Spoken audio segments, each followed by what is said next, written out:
Welcome back to Patch Notes for Dummies, the series where I simplify all changes to Overwatch for people like me who hate reading patch notes and then wonder why they have no idea what is going on in game. If you're curious about specific changes, then check out the timestamps, but for now, let's enter the tiger's den and explain these changes for the dummies like me who never read the patch notes. This season is based around the newest baddie DPS hero, Shion. She's a flanker hitscan Omnic in the Hashimoto clan with 2 pistols as her primary fire. Here's a quick rundown on her kit. Her secondary fire is an X-shaped volley, which you can hold to tighten its spread, and it's called Execution. Her left shift is called Evade, and it's a dash that briefly gives you overhealth. Overwatch took a lesson from Fortnite in letting your heroes ride vehicles because your E, Joyride, causes you to ride a motorcycle which you can also launch at your enemies. What the heck? Her ultimate lets you rush forward 3 times in a storm of gunfire. Her minor perks are Rapid Reload, which lets her Evade ability reload 9 ammo, and Ex Machina, which lets her Execution ability do 20% more damage to enemies below half health. Her major perks are Refuel, which lets Joyride, her motorcycle, instantly restore 50 health and regenerate 20 health per second. So you can go into little, and then get out without ever having to take accountability for your bad plays. The other major perk is a controversial one, and it's called Faces of Death. Why is it controversial? Well, it allows you to gain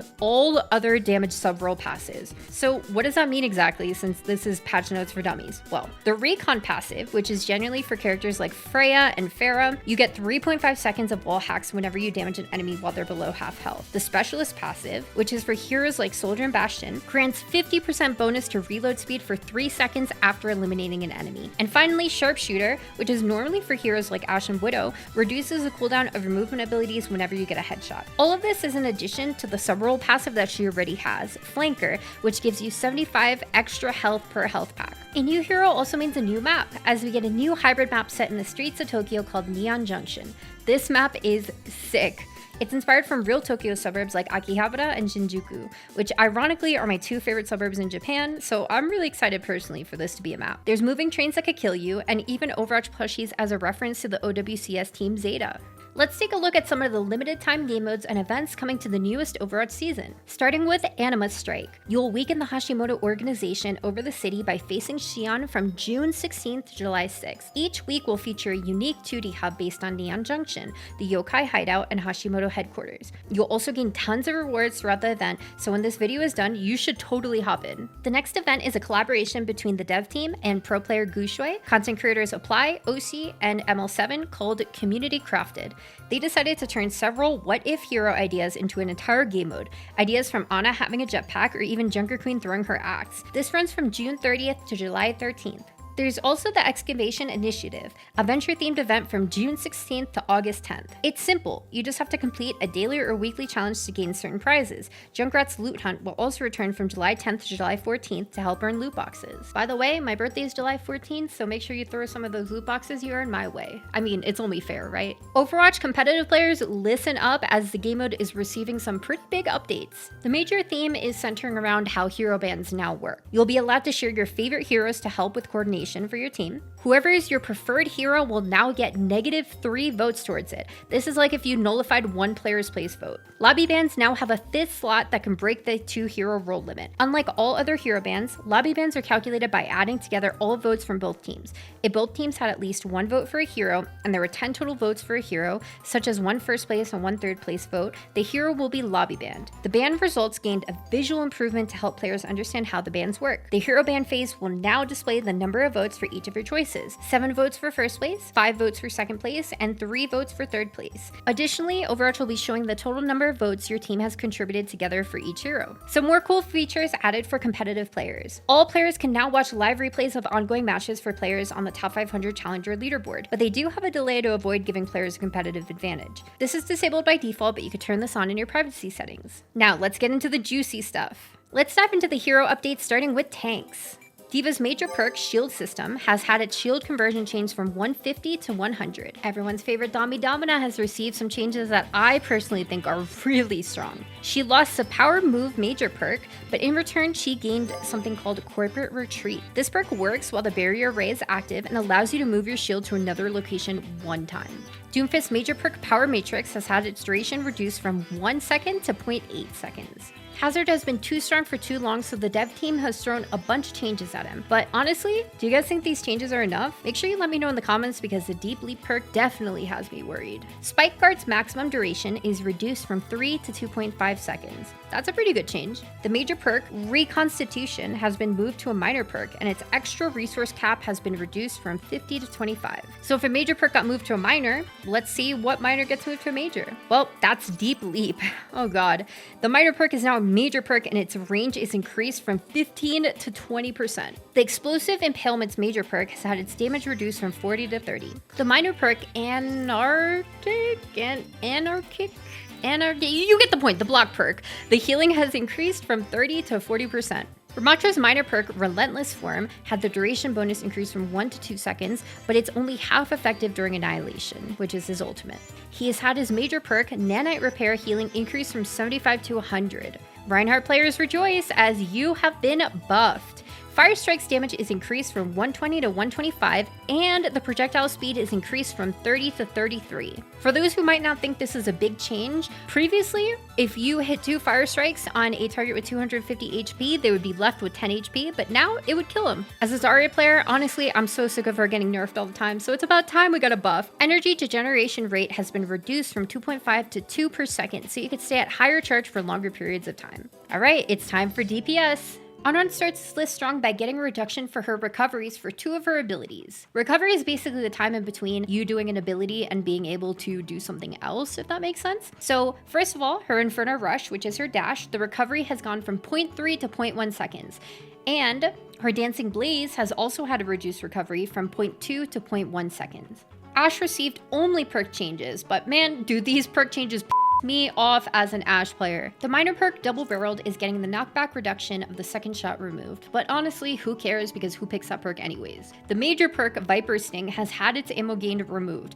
Honestly, maybe I'm biased as an Ashe player, but come on, that is like the best part of the perk, and I think so many heroes have broken perks, so why can't my girl have one too? The major perk, Air Burst, has had the ammo gained increase from 3 to 6, so honestly, we might start picking that perk instead. Bastion has had the minor perk Armored Artillery removed, and he now has the Smart Bomb minor perk, where the Tactical Grenade self-knockback is increased by 25% and no longer damages you. The old Cowboy Cassidy has had his minor perk Even the Odds, healing increased from 30 to 40 per second, and the major perk Silver Bullet has had its bleed effects total damage over time reduced from 70 to 50, and its duration reduced from 2.5 to 1.5 seconds. Echo has had 2 perk changes. The minor perk Partial Scan now only increases your ultimate charge by 30%. Before, it was 50%, so when you would copy a champion, you would start with 50% of their ult, but now it only starts with 30. Her major perk Full Salvo has had the number of additional projectiles reduced from 3 to 2. The dev team seems sick of how quick Emir was getting his ultimate, so they increased his ultimate cost by 10%.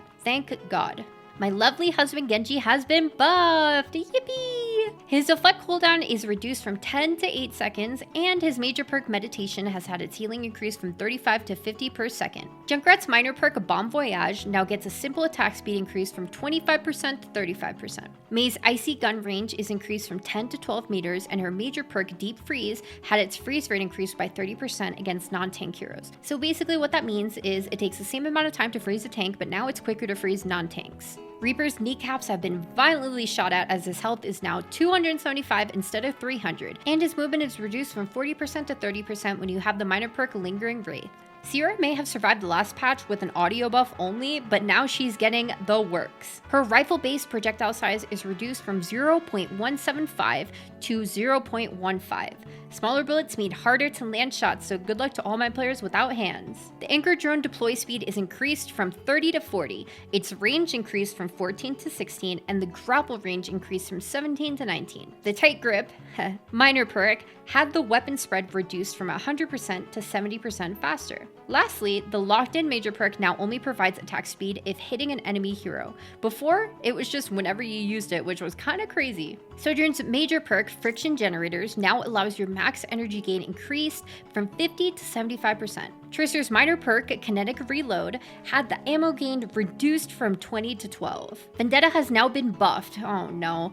Her ultimate cost being reduced by 15%, and her passive, Onslaught, had its movement speed boost per stack increased from 2 to 3%, and its maximum duration is now 7.5 seconds instead of 5.5 seconds. That was a lot, but we're not done yet. it's time for sports. Ana's minor perk, Speed Serum, has had its movement speed bonus reduced from 40% to 30%. Brig's major perk, Whiplash, has had its damage increased from 50 to 60. Yadi's minor perk, Rapid Construction, has had its cooldown reduction increased from 1.5 to 2 seconds.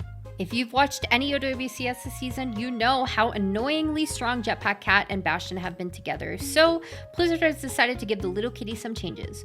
Its flight fuel regeneration penalty while carrying a target is increased to being 3 times slower, so you can't zoom around as much while holding a friendly Bastion. The primary fire damage and healing is increased from 4 to 4.5 per pellet. Jetpack Cat's minor perk, Transport Shielding, had its duration reduced from 5 to 3 seconds and the maximum shields reduced from 75 to 50. The major perk, Headbutt, had its speed threshold to activate lowered from 16.5 to 14 meters per second, no longer refunded fuel, and increased the damage from 30 to 50. Our Space Girl Juno had her Faster Blaster major perk buffed as its shots per second is increased from 20 to 22. Lifeweaver gets some nerfs with ultimate cost increasing by 9%, and his ultimate's overhealth conversion rate from overhealing is reduced from 100% to 50%.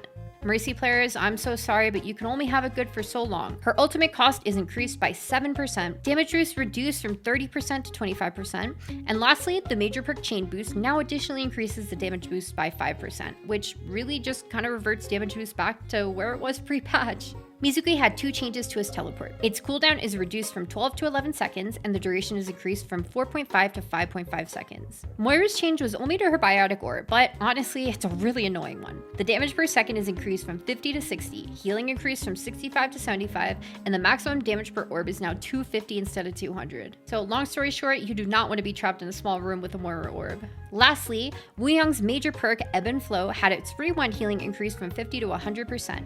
So originally, the healing on the way back would only heal for half, but now it heals for the full amount.